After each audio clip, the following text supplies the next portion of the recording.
So next we are going to discuss about the anatomical basis of Klumpke's paralysis. Klumpke's paralysis എപ്സും കൂടെ compare ചെയ്ത് പഠിക്കാനായിട്ട് എളുപ്പം.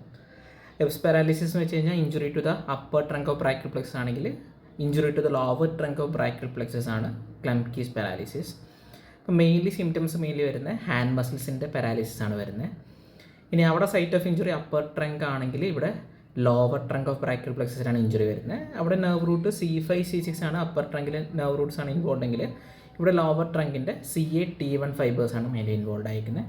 Mainly ഈ ഫൈബേഴ്സാണ് ulnar നെർവിലും കുറച്ച് പാട്ട് മീഡിയൻ നെർവിലൊക്കെ വരുന്നത്. അപ്പോൾ അൾനാർ നെർവിൻ്റെ ടെറിട്ടറിയിലായിരിക്കും മേജോറിറ്റി ആയിട്ടുള്ള സിംറ്റംസ് വരുന്നത്. ഇനി ഇതിൻ്റെ കോസ് അല്ലെങ്കിൽ മെക്കാനിസം ഓഫ് ഇഞ്ചുറി അവിടെ നമ്മൾ പറഞ്ഞു നെക്ക് ഷോൾഡർ ആംഗിൾ കൂടുന്നതാണ് ഈ സ്ട്രെച്ച് വരുമ്പോഴാണ്. ഇവിടെ എന്ന് വെച്ച് കഴിഞ്ഞാൽ ഷോൾഡറിൻ്റെ താഴെ ആമിനും അതേപോലെ ബോഡിയും തമ്മിലുള്ള ഈ ആംഗിൾ കൂടുന്ന സമയത്താണ് എന്തുണ്ടാവുന്നത്, lower trunk paralysis, lower trunk injury വരാൻ chance. Over pulling of the arm from the trunk ആണ് മെക്കാനിസം ഓഫ് ഇഞ്ചുറി. യൂഷ്വലി നമ്മൾ ഫോൾ ഓൺ ഔട്ട് സ്ട്രെച്ച്ഡ് ഹാൻഡിൽ ഫോളോ ചെയ്യുമ്പോൾ അല്ലെങ്കിൽ ചൈൽഡ് ബർത്തിൻ്റെ സമയത്ത് പുള്ളിങ് ഓഫ് ആം ഹാൻഡ് വെച്ച് പുള്ള് ചെയ്യുന്ന സമയത്തും ഈ ടൈപ്പ് ഓഫ് ഇഞ്ചുറി ഉണ്ടാവും, ലോവർ ട്രങ്കിന് ഇഞ്ചുറി പറ്റാം. ഇനി അവന് ഉണ്ടാകുന്ന ഡിഫോമിറ്റീസ് ഇതേപോലെ തന്നെ ക്ലോയിങ് ആണ് മെയിനായിട്ട് കാണുന്നത്. ക്ലോയിൻ്റെ ക്ലിനിക്കൽ ബേസ് നമ്മൾ അടുത്തൊരു വീഡിയോയിൽ ഡിസ്കസ് ചെയ്യാന്നാലും fibres involve root involve CA-T1 ആണ്. മെയിൻലി CA-T1 അൾനാർ നെർവിൻ്റെ ടെറിട്ടറി വരുന്നതാണ്.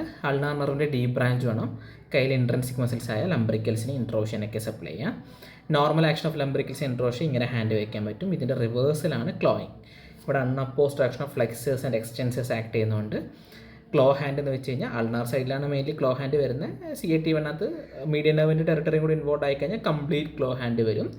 ഈ മെറ്റാകാർപ്പോഫലാഞ്ചൽ ജോയിൻറ്റിലെ ഫ്ലെക്ഷൻ ആക്ഷൻ പോയിട്ട് അവിടെ ഹൈപ്പർ എക്സ്റ്റൻഷനും ഇൻ്റർഫലാഞ്ചൽ ജോയിൻറ്റിൽ ഫ്ലെക്ഷനും വരുന്നതാണ് ക്ലോയിങ് എന്ന് പറഞ്ഞ ഫിനോമിന.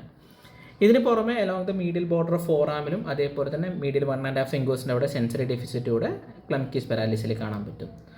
അതിനേക്കാളും ഇമ്പോർട്ടൻ്റ് ആയിട്ടുള്ള ഒരു ഫിനോമിന എന്താണെന്ന് വെച്ച് കഴിഞ്ഞാൽ T1 ഇൻവോൾവ് ആയതുകൊണ്ട് തന്നെ T1 സിമ്പത്തറ്റിക് ഫൈബേഴ്സ്, നമ്മുടെ ഓട്ടോണോമിക് നെർവസ് സിസ്റ്റത്തിൻ്റെ സിമ്പത്തറ്റിക് ഫൈബേഴ്സ് ഇൻവോൾവ് ആണ്.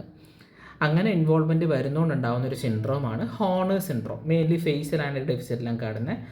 അതിൽ മെയിനായിട്ട് ക്ലിനിക്കൽ ഫ്യൂച്ചേഴ്സായിട്ട് പറയുന്ന സംഭവങ്ങൾ ഹോണർ സിൻഡ്രോത്തിനകത്ത് T1 ഇൻവോൾവ്മെൻറ്റ് വരുന്നതുകൊണ്ട് തന്നെ ക്ലംപ്കീസിനകത്ത് വി ക്യാൻ സി ടോസിസ് ഉണ്ടായിരിക്കും, മയോസിസ് ഉണ്ടായിരിക്കും, ആൻഹൈഡ്രോസിസ് ഉണ്ടായിരിക്കും, എനാഫ്താൽമോസ്. അപ്പോൾ ടോസിസ് വെച്ചാൽ ഓൾറെഡി ഡ്രോപ്പിംഗ് ഓഫ് ഐലിഡ് ആണ്. And anhidrosis means loss of sweating on the face. And miosis means constriction, pupil കുറച്ചുകൂടെ കൺസ്ട്രിക്റ്റഡ് ആയിട്ട് മാറും. And further we can see one more thing that is enophthalmos where eyeball sinked into the orbit. ഇത്രയാണ് mainly Horner സിൻഡ്രോത്തിൽ വരുന്നത്. ഇപ്പോൾ ക്ലംപ്കീസിൻ്റെ symptoms are related to CA-T1 root fibres.